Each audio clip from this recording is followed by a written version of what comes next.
politics is actually ethnic politics. What I want to do here is to offer a commentary on what I see as how the fallout from the bungling of the handling of the security reform around the protection of Deputy President William Ruto might actually define what might be coming in the presidential election in the next year. So what we have seen so far is that those that are aligned with Uhuru Kenyatta and even some of the people that are aligned with William Ruto have kind of come together to agree that the protection of the deputy president is actually important.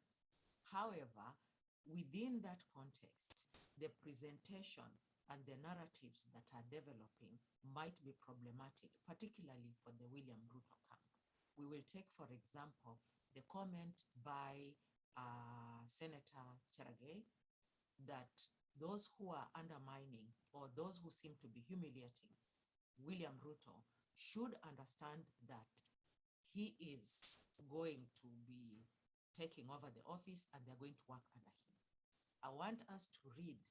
that message in the context of what had been the experience of not just Kenyans, but also the political class in the Kikuyu ethnic group under the Moi regime. What I'm raising here is the idea that an individual that is actually humiliated or punished assumes office and revenges on those that actually are perceived to have humiliated him or meted revenge on him. That in itself is problematic in the sense that it might raise the memory of those who have experienced that kind of treatment under a president from the Kalenjin ethnic group. This is the case that if you assume that when William Ruto, for example, assumes office, he's going to revenge on those who he assumes to be aligning with or enabling his humiliation, then it might actually cause the ethnic groups that are being identified or individuals from those ethnic groups that are being identified as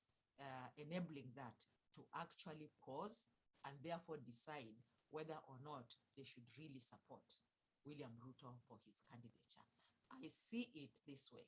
that it is likely that those kind of statements coming from those allied with William Ruto are going to cause further fragmentation of the voting blocks in those spaces to the extent that there might actually be a significant pool of voters who would have listened, voters who would have been interested in the candidature of William Ruto to go on the other side and perhaps align with the other candidate who might be on the ballot as an alternative to William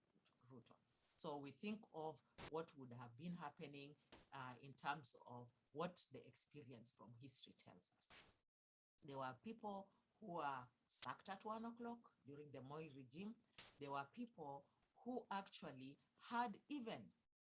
their families and spouses evicted from public housing under the Moi regime. If you think of it, then it is likely that anybody who has a memory of that, and that is mostly the adult members of families or households that are voting, but also their children who may have experienced that and their influence amongst the youth who William Ruto might be thinking of pulling in to allow him to actually overcome the barrier of the adult who have his history in memory of what it meant to live under Moi regime and the association of William Ruto with Moi during that particular time period. So for me, I see it this way. Senator Cherargei did no favors to William Ruto to come out in public and say to the media that those who are humiliating William Ruto should understand that William Ruto would be their head and their senior and their boss, and therefore they should be considering that or taking that into account. Most of us would read that as a threat, and most of us would think twice about whether or not really you want to be having a person in leadership position who might actually be having those kind of thoughts. And given the history and the association, it is very likely that that could actually happen. So for me, I think, therefore, that that kind of a statement internalized, particularly by the Kikuyu elite and also to some extent the other minority ethnicities, is not going to bode well for the candidature of William